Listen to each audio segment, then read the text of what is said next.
Hello students. तो स्वागत है आपका आपके ही अपने यूट्यूब चैनल पे।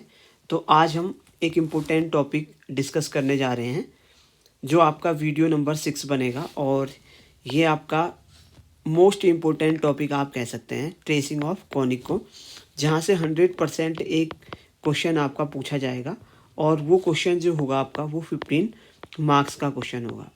देखिए, आपसे चाहे कोई कुछ भी कहे इस टॉपिक के बारे में, मैं आपको एक बात पहले से बता देना चाहता हूँ कि टॉपिक को समझना तो है ही है, साथ साथ ही जब मैं आपको ट्रेसिंग ऑफ कॉनिक के बारे में पढ़ाऊँगा तो आपको कुछ स्टेप्स को क्रैम भी करना पड़ेगा, आपको थोड़ा सा रट्टा भी मारना पड़ेगा। आपको चाहे आपके टीचर कुछ भी कहें, बट सच्चाई यही है कि थोड़ा बहुत तो आपको रट्टा भी मारना पड़ेगा इसमें, ठीक है ना। और दूसरी बात, कोई भी चीज़ हमारे समझ में इसलिए नहीं आती है कि हमारे पुराने कॉन्सेप्ट क्लियर नहीं होते हैं। तो प्लीज़ आप उन कॉन्सेप्ट को क्लियर कर लो और जितना भी आपको पढ़ाया गया है आप उनके नोट्स बनाओ, उनको देखो और बनाओ, बार बार उसको चीज़ को देखो तो अपने आप ही हर चीज़ समझ में आती है, ठीक है ना। जिस कोचिंग के लिए हम 1000-1200 रुपये खर्च करते हैं पर मंथ, तो वो आपको मैं फ्री में प्रोवाइड कर रहा हूँ। और साथ साथ ही मैंने आपसे कहा भी है कि मैं आपको क्वेश्चन पेपर भी सॉल्व करवाऊँगा, सारे इंपॉर्टेंट क्वेश्चन भी करवाऊँगा। तो प्लीज़ आप इन वीडियोज़ का फ़ायदा उठाएँ और इनको पढ़ने की कोशिश करें, ठीक है ना। तो ज़्यादा टाइम वेस्ट नहीं करते हैं और ट्रेसिंग ऑफ कॉनिक को स्टार्ट करते हैं। तो देखिए, ट्रेसिंग ऑफ कॉनिक, तो देखिए मैंने आपको पहले भी बताया कि जो कॉनिक होते हैं आपके, वो आपके पैराबोला हो सकता है, पैराबोला हो सकता है, हाइपरबोला हो सकता है, इलिप्स हो सकता है, ठीक है ना। इस तरीके से आपके, ठीक है ना, ये सब के हैं आपके कॉनिक हैं। तो आज हमको कॉनिक को ट्रेस करना है। अब कॉनिक को ट्रेस करने के लिए हमारे पास कुछ वर्किंग रूल होते हैं, तो पहले तो उन वर्किंग रूल को हमको पता करना है, ठीक है ना, कि वो वर्किंग रूल क्या होते हैं, कैसे होते हैं, ठीक है। तो होगा क्या कि जैसे मतलब आपके पास जो क्वेश्चन आएगा वो आपके पास कोई एक इक्वेशन होगी आपको दी हुई। जैसे मान लो आपको कोई एक कर्व की इक्वेशन दे दी है, मान लो कह दिया कि 5x² plus 6xy plus 5y² plus कुछ भी इस तरीके से लिख दिया। मान लो 6x प्लस 6y प्लस 5 = 0। मान लो आपको कोई एक कर्व की इक्वेशन दे दी और वो कह देगा कि आपको कि इस कर्व को ट्रेस करो। अब कैसे आप इस कर्व को ट्रेस कर सकते हैं? तो आपको सबसे पहले ये बात तो पता होनी चाहिए ना कि ये जो कर्व है, ठीक है ना, ये किस कॉनिक सेक्शन का कर्व है। यानी कि ये जो कर्व की इक्वेशन आपको दी है, क्या ये पैराबोला है, क्या ये हाइपरबोला है, क्या ये इलिप्स है एक्स्ट्रा, ठीक है ना। आई बात समझ में? तो सबसे पहले जब भी हम ट्रेसिंग ऑफ कॉनिक करते हैं तो सबसे पहले हमको ये पता होना चाहिए कि जो हमारा कॉनिक है, ठीक है ना, वो कौन सा कॉनिक है। वो पैराबोला है, हाइपरबोला है, इलिप्स है, ठीक है ना। तो सबसे पहले हम ये पता करने की कोशिश करेंगे कि जो हमें दी गई इक्वेशन है कॉनिक की वो क्या है। तो उसके लिए हम क्या करते हैं, उसके लिए हम ये करते हैं कि हमारे पास एक जनरल इक्वेशन होती है सेकेंड डिग्री की। वो जनरल इक्वेशन जो सेकेंड डिग्री की है वो ये है जो मैंने लिखी हुई है, ax² plus 2hxy plus by² plus 2gx plus 2fy plus c = 0, ठीक है ना। अब ये इस इक्वेशन की हेल्प से, ठीक है ना, मैं यहाँ पे लिख भी देता हूँ, इस इक्वेशन की हेल्प से हम किसी भी कॉनिक का नेचर पता कर सकते हैं। यानी कि इस जनरल इक्वेशन की हेल्प से हम क्या पता लगा सकते हैं कि जो हमें कर्व दिया हुआ है वो हाइपरबोला है, पैराबोला है, इलिप्स है एक्स्ट्रा, ठीक है। तो हमको जो भी इक्वेशन दी होगी हम उस इक्वेशन को जनरल इक्वेशन के साथ कंपेयर कर लेंगे। आई बात समझ में?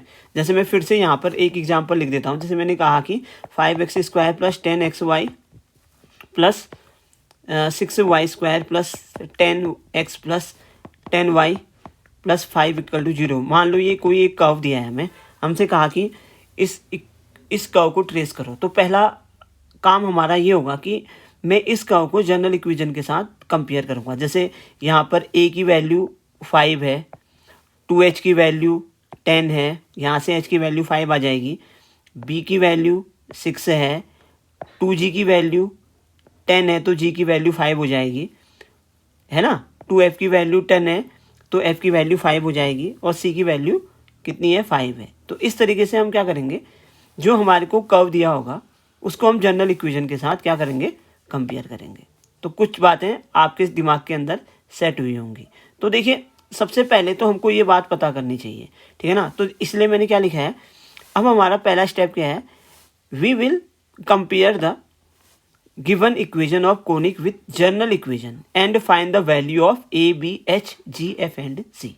जैसे मैंने अभी आपको बताया था, A H B G F और सी की वैल्यू हम कंपेयर करके निकाल लेंगे। अभी मैं एग्जांपल से भी समझा दूंगा आपको, ठीक है ना। अच्छा, उसके बाद देखिए सेकंड बात क्या होगी, then we will find the value of the determinant. इसके बाद हम क्या करेंगे, जो इक्वेशन है उससे एक डिटर्मिनेंट बनती होगी उसकी वैल्यू निकाल लेंगे, ठीक है ना। तो उसकी वैल्यू कैसे निकालेंगे हम, देखिए हम क्या करेंगे, डेल्टा इक्वल टू, देखिए निकालने का तरीका क्या है, इसको याद करने का तरीका क्या है कि डेल्टा इक्वल टू आप इस तरीके से लिख लेना कि डायगोनल में ए बी सी लिख देना, फिर यहाँ से एफ जी एच यहाँ इस तरीके से लिखना, फिर एफ जी एच करके याद कर लेना। तो ये डिटर्मिनेंट की वैल्यू आएगी। पहला स्टेप क्या कहा मैंने कि सबसे पहले आपको जनरल इक्वेशन के साथ कर्व को कंपेयर करना पड़ेगा, उसके बाद आपको डिटर्मिनेंट की वैल्यू निकालनी पड़ेगी।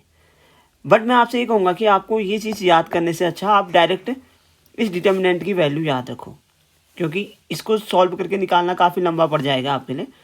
आप डेल्टा की वैल्यू याद रखो। डेल्टा की वैल्यू होती है A B C plus 2FGH minus AF square minus BG square minus CH square. ये आप याद कर लो, ये है डिटर्मिनेंट की वैल्यू, ठीक है। अब थर्ड पॉइंट की ओर को बढ़ते हैं। थर्ड पॉइंट में क्या करेंगे हम, अब देखिए डेल्टा की कुछ ना कुछ तो वैल्यू आएगी, डेल्टा की कुछ तो वैल्यू आएगी ना। अब दो वैल्यू हो सकती है डेल्टा की, या तो डेल्टा की वैल्यू 0 हो या फिर डेल्टा की वैल्यू क्या हो, नॉन जीरो हो, ठीक है ना। अब अगर डेल्टा की वैल्यू 0 आती है तो यानी कि जो आपका गिवन कर्व था, जो भी इक्वेशन आपको दी होगी वो पेयर्स ऑफ क्या होगा, स्ट्रेट लाइन होगा। करना कुछ नहीं है, गिवन कर्व को सबसे पहले आप जनरल इक्वेशन के साथ कंपेयर कर लो। जनरल इक्वेशन के साथ कंपेयर करके आपने A B H G F और सी की वैल्यू निकाली, फिर उसके बाद आप डिटर्मिनेंट की वैल्यू निकालो, जो फॉर्मूला मैंने लिखा हुआ है यहाँ पे। अब यहाँ से इस डिटर्मिनेंट की कुछ तो वैल्यू आएगी, अगर वैल्यू 0 आती है तो क्या होगा, पेयर ऑफ स्ट्रेट लाइन होगा। अब अगर वो पेयर ऑफ स्ट्रेट लाइन है तो क्या करो, A B minus H square की वैल्यू निकालो। ए आपके पास है, बी आपके पास है, एच आपके पास है, A B minus H square की वैल्यू निकालो। अगर वो 0 आती है तो पेयर ऑफ पैरेलल लाइंस का कर्व है वो। अगर A B minus H square not equal to 0 आता है तो पेयर ऑफ इंटरसेक्टिंग लाइन है, यानी कि दो लाइन एक दूसरे को इंटरसेक्ट कर रही हैं, ठीक है ना। और अगर A B equal to H square है तो इसका मतलब वो दोनों लाइन क्या है, एक दूसरे के परपेंडिकुलर है। सिंपल सा है भाई, इसको तो कोई भी कर सकता है। डेल्टा की वैल्यू अगर 0 आ रही है तब आपको ये चीज़ अप्लाई करनी है, ठीक है ना। और ऐसा भी हो सकता है कि डेल्टा की वैल्यू 0 ना आए, यहाँ से आपका क्वेश्चन आने वाला है। जहाँ तक है 99% क्वेश्चन आपका यहीं से पूछा जाने वाला है। अब देखिए डेल्टा की वैल्यू 0 नहीं आएगी तो उसके बाद हमने वही करना है, A B minus H square की वैल्यू निकालनी है, जैसे कि हमने ऊपर पे निकाली है।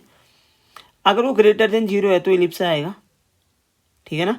अगर वो ग्रेटर देन 0 है वो क्या आएगा, इलिप्स आएगा।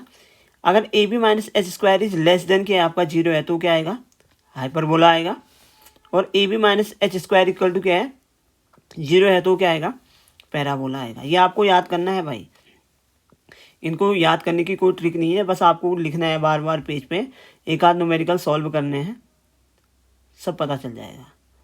तो मैंने कहा कि A B minus H square की वैल्यू अगर लेस देन 0 है वो है तो हाइपरबोला ही, लेकिन अगर उसके साथ ये कंडीशन भी आ जाए A B plus B equal to 0 तो क्या हो जाएगा, रेक्टेंगुलर हाइपरबोला हो जाएगा। तो सबसे पहले तो आपको ये पता करना है, फिर आगे की प्रोसेस तो अलग होगी कि यार इलिप्स है, हाइपरबोला है, पैराबोला है या रेक्टेंगुलर हाइपरबोला है, तो फिर हमको फोकस निकालना है, एक्सिस निकालना है, एक्सिस ऑफ इक्वेशन निकालना है, लेटस रेक्टम निकालना है। वो कैसे निकाला जाएगा वो हम बात की बात है, लेकिन जो इनिशियल स्टेप्स हैं ये आपको पता होने चाहिए कि यानी कि जो भी आपको कर्व दिया होगा, कोई भी कर्व दिया होगा, आप उसको कंपेयर करोगे किससे, जनरल इक्वेशन के साथ कंपेयर करोगे।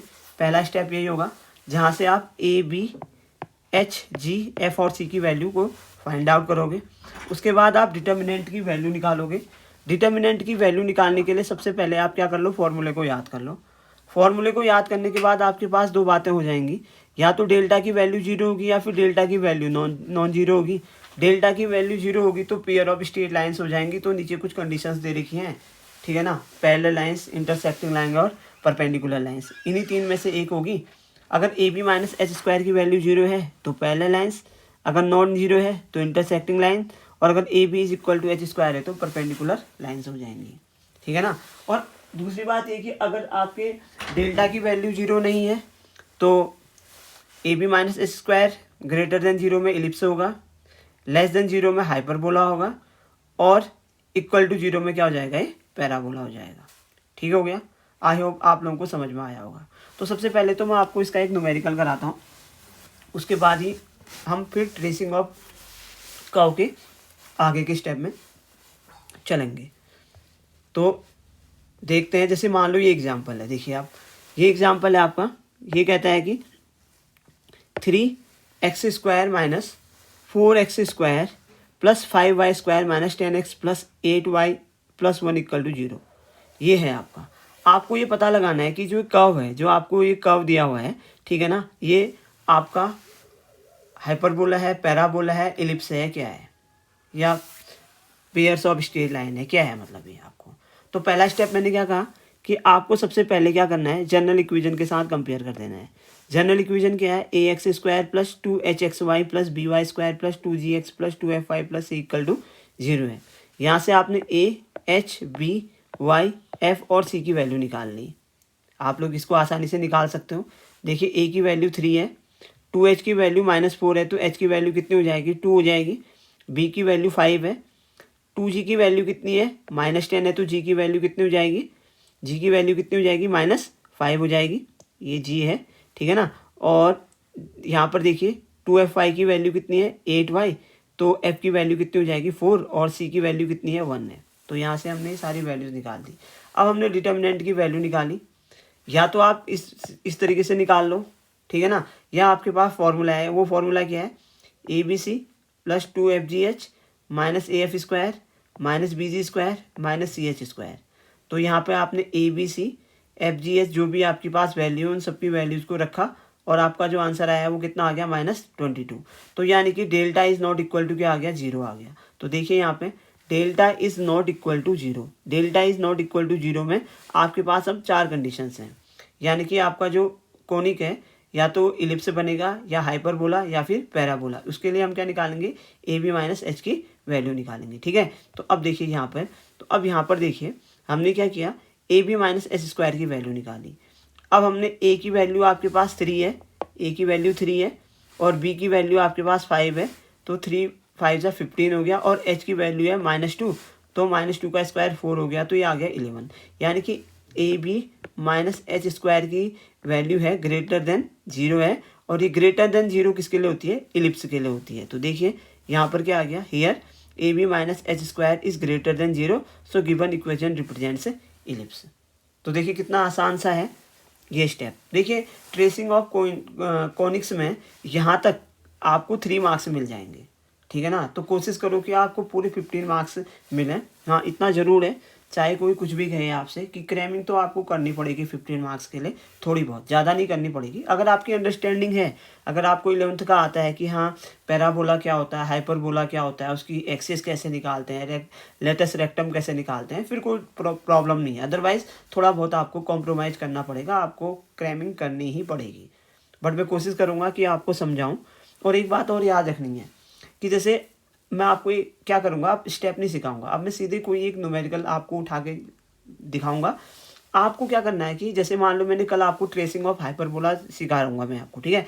तो जिस हिसाब से मैं स्टेप बताऊंगा वो वैसे ही हाइपरबोला के चाहे कितने भी क्वेश्चंस आएंगे सेम वैसे ही बनेंगे। ऐसे ही में इलिप्स और जैसे आपका फिर रेक्टेंगुलर हाइपरबोला है, या जो भी है आपके कॉनिक्स सेक्शन के इस चैप्टर्स में ट्रेसिंग जितनों की भी करनी है, मैं उनकी एक एक मेथड आपको अच्छे से समझाऊंगा विथ एग्जाम्पल। तो उनको तरीके से आप सॉल्व करने की कोशिश करना। एक क्वेश्चन में आपको होमवर्क भी दूंगा, आप उसको ट्राई करने की कोशिश करना, मुझे अपने आंसर्स भेजना, ठीक है ना, जिससे मेरे को ये पता चल सके कि आप लोगों को ये चीज़ें समझ में अभी आ रही हैं। तो कल को मैं अब आपको एक न्यूमेरिकल्स करवाऊंगा और धीरे धीरे जितने भी आपके कोर्सेज में ट्रेसिंग और कॉनिक से रिलेटेड क्वेश्चंस हैं उनको मैं जल्दी आपको सॉल्व कराता हूँ। 2-3 दिन में ये यूनिट आपकी ख़त्म हो जाएगी। Thank you so much. और अगर आपको वीडियो पसंद आता है तो प्लीज़ आप वीडियो को लाइक करें और चैनल को ज़रूर सब्सक्राइब करें। Thank you so much.